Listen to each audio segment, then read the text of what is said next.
was footage capturing scenes of war, terrorism, or the apocalypse.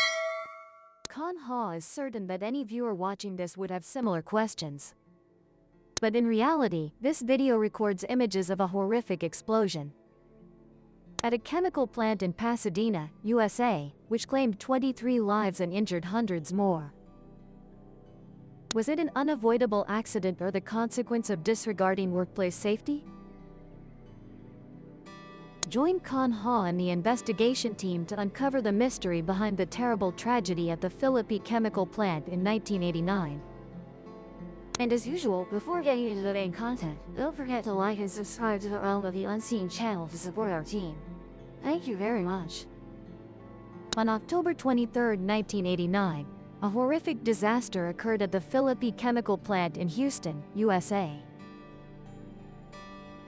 The initial cause was identified as a valve leak, leading to a chain reaction and causing a large-scale explosion.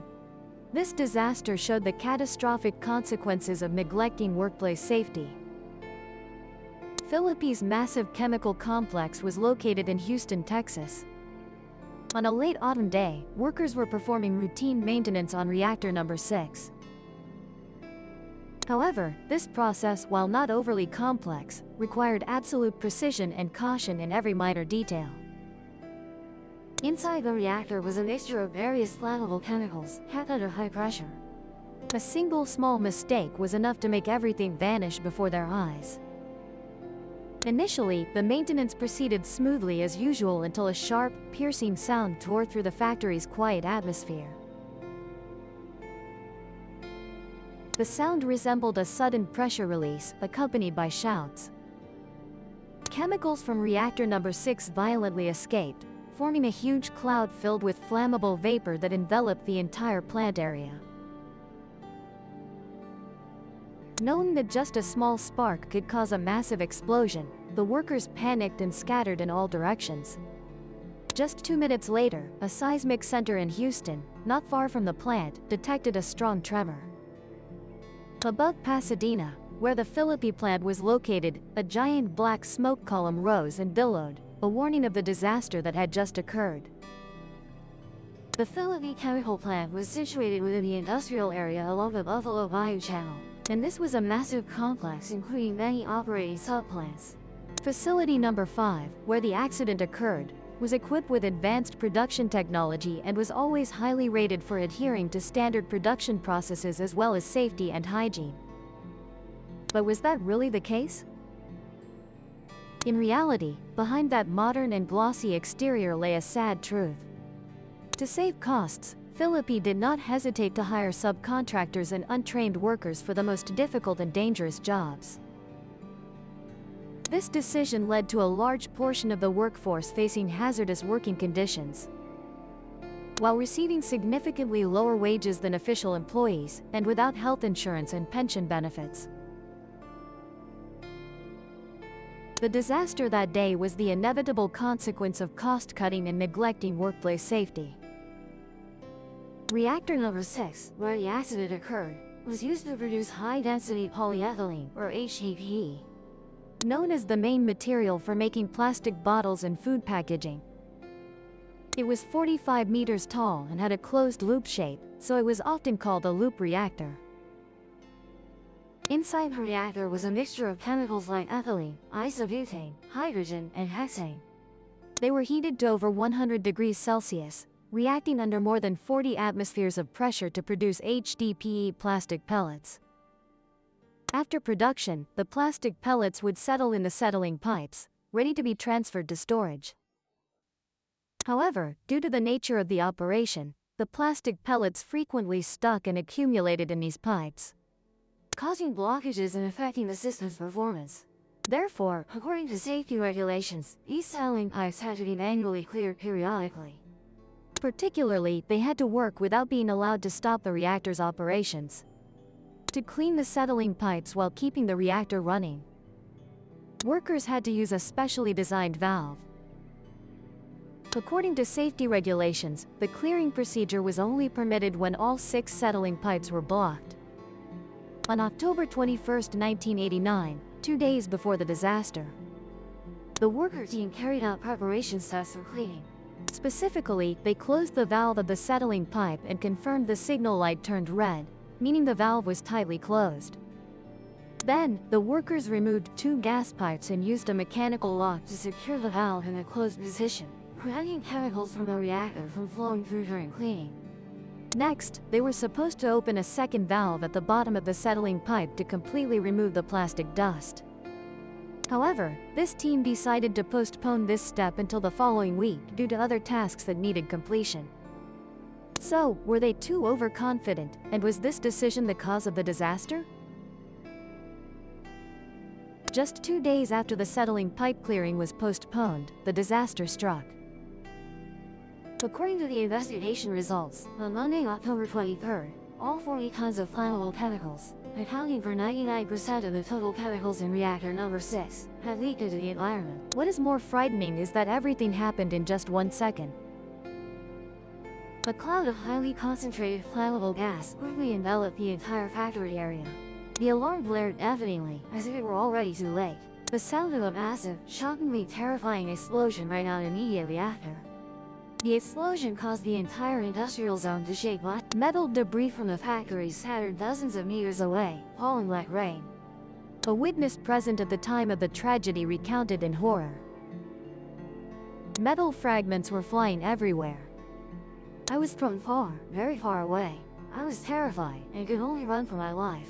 I tried to run as fast as I could, jumping over fences as I ran across the field, running on and on. According to estimates, the explosion at that time caused a strong tremor of up to 3.5 on the Richter scale, equivalent to 2.4 tons of TNT, turning almost the entire About 10 to 15 minutes later, the small fire spread to 2 isobutane storage tanks with a total capacity of 160,000 liters, making the disaster even more horrific. However, what is more frightening is that the series of incidents still hasn't stopped. From 25 to 45 minutes after the second explosion, another polyethylene reactor was destroyed, causing a third explosion to erupt. And then, in the chaos, people couldn't remember exactly how many explosions had occurred. It could have been 3 or even more. Earthly hell is perhaps the most accurate phrase to describe the tragedy that occurred that day. The fire brigade of the Phillips plant was the first response force on the scene. Shortly thereafter, they received assistance from the fire brigade of the Channel Industry Mutual Aid Association, abbreviated as CHIMA. However, the fire is increasingly erupting violently and spreading at a dizzying rate, making firefighting efforts extremely difficult. What can they do to stop this fierce fire? At that time, the firefighting force faced an extremely fierce challenge amid severe shortages. The fire erupted violently, spread rapidly, and quickly exceeded initial control capabilities. Meanwhile, the plant's fire water supply system was completely destroyed after the explosion. They were forced to seek alternative water sources such as cooling towers, water pipelines from the adjacent plant, settling ponds, and even water from a nearby canal. Will this extraordinary effort be enough to subdue the flames? The firefighters persistently battled the blaze for many consecutive hours. However, the enormous flames, coupled with the massive amount of fuel stored inside a chemical plant, rendered all their efforts futile. After nearly 10 hours of extreme tension, the fire was finally completely controlled with the contribution of specialized fire trucks, foam-carrying fire trucks from nearby factories, and local authorities. This is considered a piece of good news amid the gloomy atmosphere of the disaster. However, that joy was extremely fragile, because the longer the firefighting time dragged on, the more the hope of finding survivors diminished. Throughout those 10 hours of fierce and violent fire, no one could approach the scene because it was too dangerous. It wasn't until the next morning, when the flames had been completely extinguished, that employees of the Phillips factory dared to go inside to survey the damage and make way for the rescue team. Although the fire has been controlled, the danger has not completely disappeared. The risk of explosion and building collapse still exists and could occur at any moment. At this point, the employees of the U.S. Occupational Safety and Health Administration, abbreviated as OSHA, are the first authorized to access the scene. Their mission is to investigate the cause of the incident and gather evidence. However, what they discovered left many people in shock. The safety system of Phillips has many serious flaws. But what is more noteworthy is that the plant's entire management board was aware of these issues beforehand yet took no remedial measures. So, is there some unresolved hidden complexity here? After surveying the scene, collecting evidence, taking witness statements, and thoroughly analyzing data, OSHA investigators were able to outline the sequence of events. During the maintenance of reactor number 6, the group of workers performed the operation of removing the top mechanical lock of settler number 4. After reinstalling the gas pipeline due to a worker's negligence, this lock was left open, causing the entire amount of chemicals inside the reactor to flow through the settler and leak out. The noteworthy point here is that the gas inlet and outlet pipes of the valve are designed identically, so it is highly likely that the maintenance worker was confused and installed them in reverse. Although the indicator light showed the closed mode, in reality, the valve was still open, and as a result, 40 cycles of flammable substance had the opportunity to escape and cause a horrific explosion. A total of 22 people were killed when the disaster occurred. Another person later died in the hospital due to excessively severe injuries. All the victims were found within a 76-meter radius from reactor number 6. Additionally, a report submitted to the U.S. President at the time also stated that 130 others were injured, with 35 requiring hospitalization. 5 of them had very serious injuries and faced a high risk of death. Approximately 100 other victims were trapped in the burned areas but were later safely rescued by the U.S. Coast Guard and the Houston City Fire Department. Financially, Phillips Petroleum suffered immense losses. Estimates place this figure at over $700 million US, equivalent to nearly $2 billion today, not to mention the additional loss of over $700 million US in revenue at the time. After completing the investigation, OSHA issued a final conclusion that Phillips Petroleum had intentionally violated occupational safety regulations and failed to follow standard industry practices at its plant in Pasadena. They stated that there was substantial evidence indicating the company had deliberately acted in this manner. More specifically, the plant workers carried out the safety procedure without applying any preventive protection. The valve reactivation device can be connected and operated arbitrarily. Therefore, any unintentional action could affect the valve, causing it to open. Additionally, the distance between the buildings within the plant was not ensured, preventing workers from escaping in time when the accident occurred, resulting in numerous casualties. The Pasadena disaster could have been entirely prevented if occupational safety measures had been strictly followed. Numerous OSHA investigation reports and internal documents of Phillips Petroleum revealed that the company was fully aware of the system deficiencies and had set its own corrective requirements but never implemented them. This behavior demonstrates a serious disregard for occupational safety regulations. Prioritization of profit over labor safety. The design of the valve system is just one of the typical examples showing how a negligent attitude toward labor safety has been deeply ingrained in this company.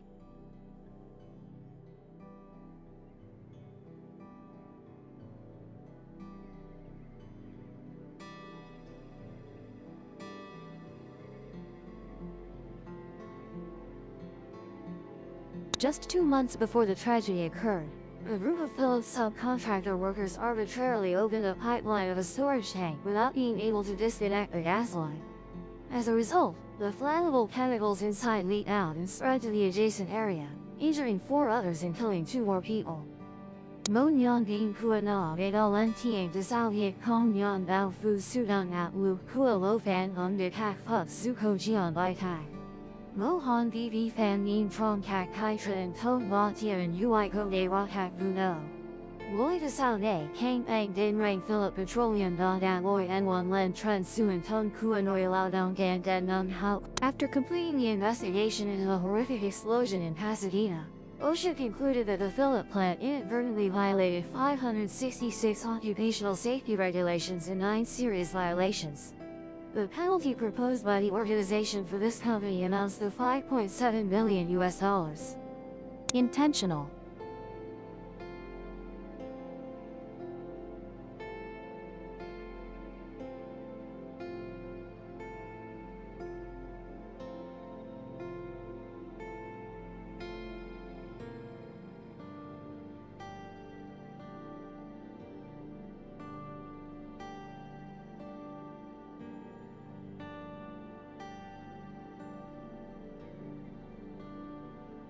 Nearly 3 years after the disaster in Pasadena, in 1992, the safety management standard proposed by OSHA was officially enacted across the United States.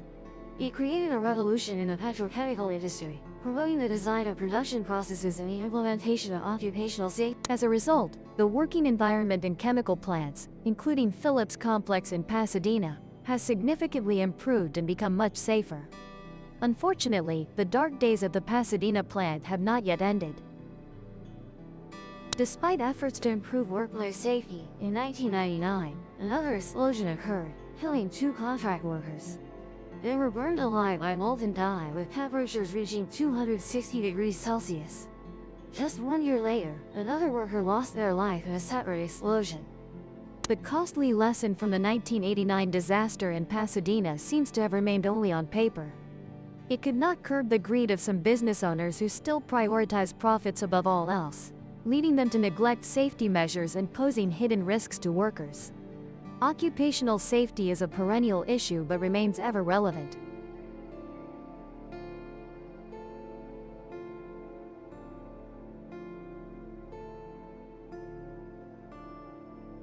Remember to like and subscribe to the Sue Company that channel to support Con Hall and the crew before you leave. And for now, thank you all, and see you in the next videos. If the veil stirred, subscribe and meet the next encounter.